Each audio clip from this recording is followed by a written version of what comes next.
माँ, मैं बहुत थक गई हूँ घर संभालते संभालते। यहाँ मेरी थकन किसी को नज़र नहीं आती। कुछ दिन आराम करना चाहती हूँ। कुछ दिन के लिए अपनी मायके जा आती हूँ। अपने बच्चों को भी साथ ले जाऊँगी, वहीं से स्कूल चले जाया करेंगे। आखिर एक ही शहर में ससुराल और मायके होने का कुछ तो फ़ायदा मिले। नर्मदा ने फ़ोन पर अपनी माँ से कहा। पार्वती जी ने दूसरी तरफ से कहा, हाँ ठीक है, जब तेरी इच्छा हो आ जाना। आखिर ये तेरा भी तो घर है। ठीक है माँ, मैं कल आ जाऊँगी, नर्मदा ने खुशी से बोला। हाँ बेटा, कल आ जाना, मैं तुम्हारी इंतज़ार करूँगी। अभी मैं फ़ोन रखती हूँ, मुझे मंदिर जाना है। कमला जी ने फ़ोन रख दिया और फिर सीधे किचन में गई।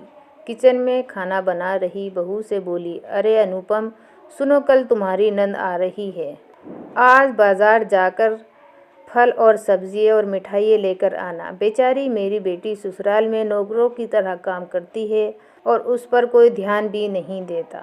यहाँ आएगी तो कुछ दिन रहेगी तो उसका मन और तबीयत भी अच्छी हो जाएगी। सास के मुंह से ऐसी बात सुनकर अनुपम का चेहरा उतर गया।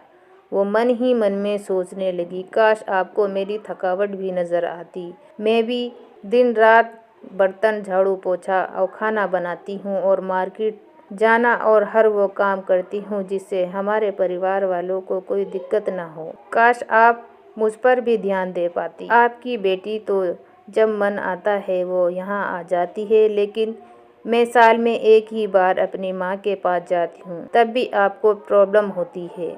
मैं भी इंसान हूँ, मेरा भी मन है, मुझे भी लगता है कि मैं अपनी माँ के पास जाकर थोड़ा आराम करूँ, सुख दुख की दो चार बातें करूँ, अपना भी मन हल्का करूँ। भगवान, अब तू ही कुछ कर ताकि मेरी सास की आंखें खुले और उसे मेरी भी थकावट नजर आए। शाम तक अनुपम की जैसे भगवान ने सुन ली और उसकी नंद का फ़ोन आया। नंद ने अपनी माँ से कहा कि उसकी सास ने उसे मायके आने के लिए मना कर दिया, इसलिए वो इस बार नहीं आ सकती। पार्वती जी बोली, ऐसे कैसे मना कर दिया? पहले तो कभी तुम्हें आने के लिए रोका नहीं, इस बार भला क्या हो गया? लाओ मेरी बात कराओ। नरवती ने फ़ोन अपनी सास के पास दिया।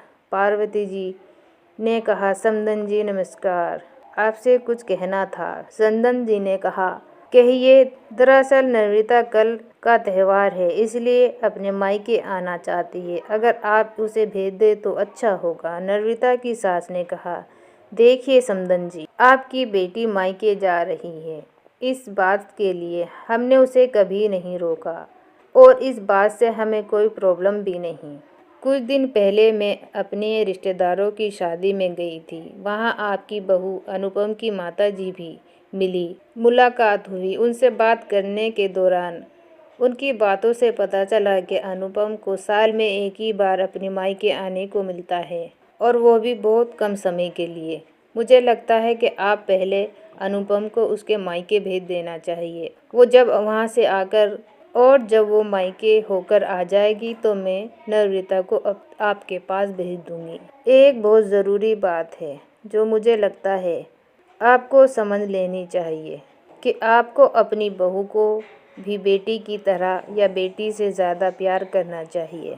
उसे भी अपने मायके जाने की इच्छा होती होगी। नर्मदा को वहाँ आने से उसकी आवभगत करने के लिए उसके मायके नहीं भेजती होगी, या फिर वो आपसे कुछ कह नहीं पाती होगी, या फिर वो डरती होगी। घर ही में कैद रखोगी तो एक दिन ऐसा आएगा जब वो आपके खिलाफ बोलने लगेगी और फिर वो आपकी सुनेगी भी नहीं और जब चाहे वो तब अपने मायके जाएगी।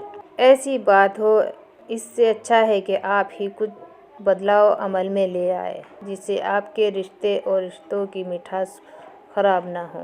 पार्वती की अपने समदन की हर एक शब्द में सच्चाई नजर आई। उन्हें महसूस हुआ कि उन्होंने अपनी बेटी के प्यार में अंधी होकर कभी भी अपनी बहू मन का विचार नहीं किया।